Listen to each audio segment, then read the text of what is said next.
Hey, welcome back to our Facebook LeetCode interview question series here on the Web3 Idiot. Today, we're going to be tackling number 1762, buildings with an ocean view. So this is one of the most frequently asked questions at Facebook according to LeetCode.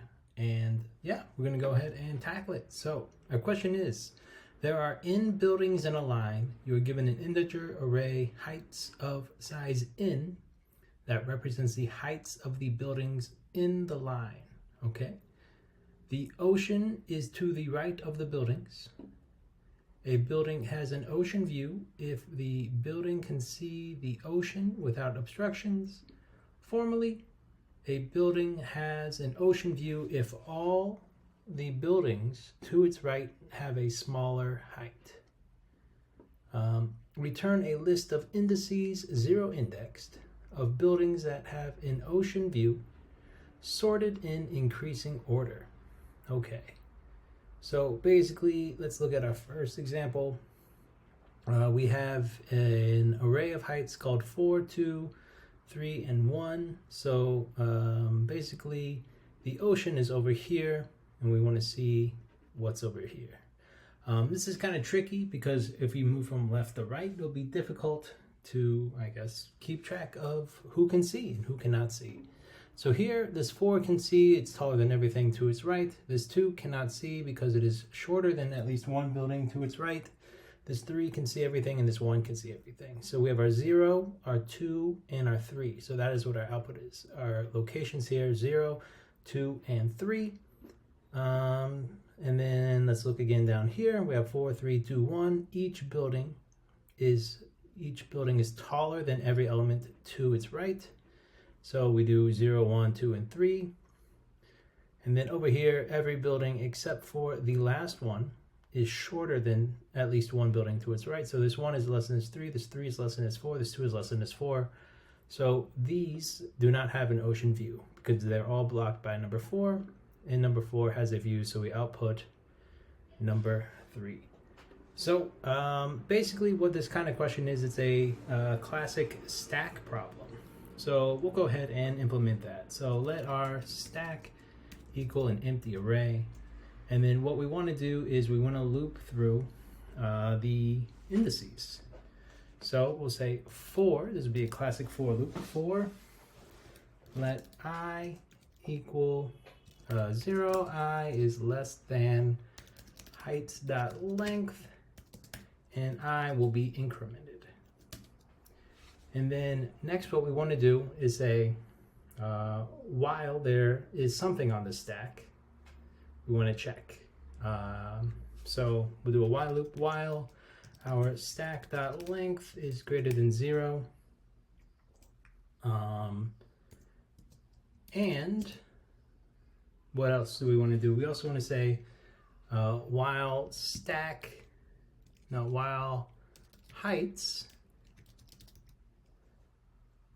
Let me talk you through this real quick. So first up, we want to see this stack will keep track of every building, the indice of every building, then we can look up its height. So if there's no buildings to the left, we can automatically put this building on because we don't have to remove anything from the stack. So then what we want to do is see if our current building that we're on is shorter than or equal to, or maybe even higher than the most recent building we've seen. So that would mean the most recent building we see will always be the shortest building in the stack.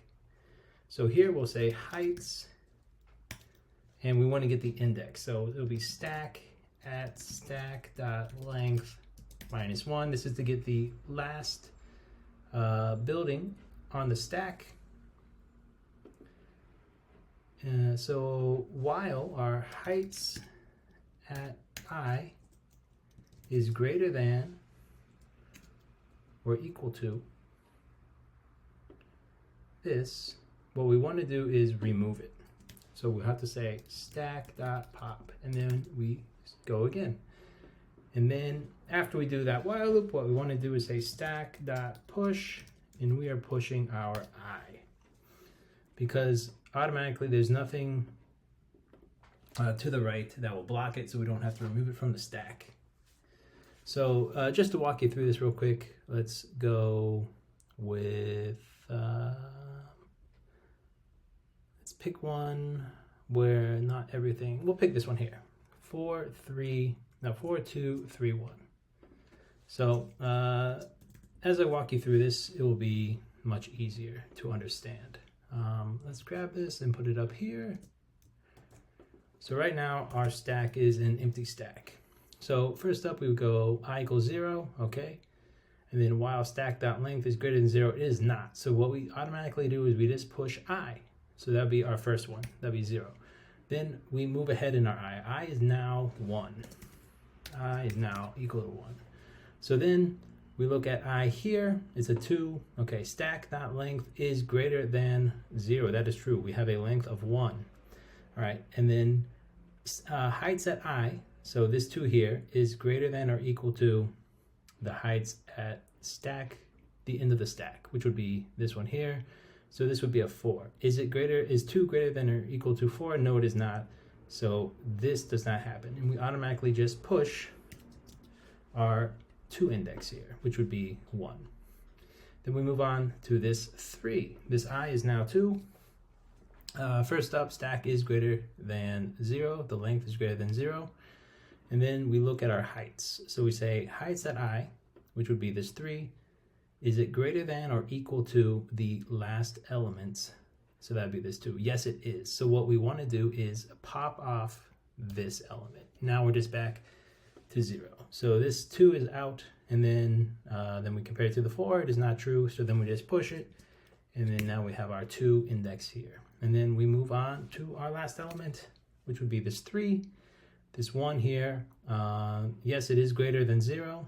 And then this 1 is not greater than or equal to this 3. So all we do is we push that, and then we break out of all this. And then at the end, what we want to do is return our stack. And this should have the remaining indices that hold buildings where they're taller than every element to the right. We're going to go ahead and run it just to check it out.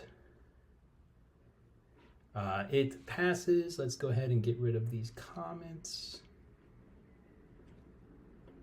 just so we can, and then let's submit it and let's take a look. Boom, there we go. All right, so we are faster than 87.79% of people, and we are better than 80% on memory as well. So basically we have a worst case scenario. Every building is in descending order. So we have 4, 3, 2, 1. That means our stack would be O of n, so O of n memory. And then over here, we have this loop, which is O of n. This would be O of n. So this O of n time complexity. Pretty straightforward. Yeah, so there we go. That's how you solve it. And hopefully this makes sense to you. If you have any questions, please post them below. I'll get back to you as soon as I can, and be on the lookout for more videos. Thank you.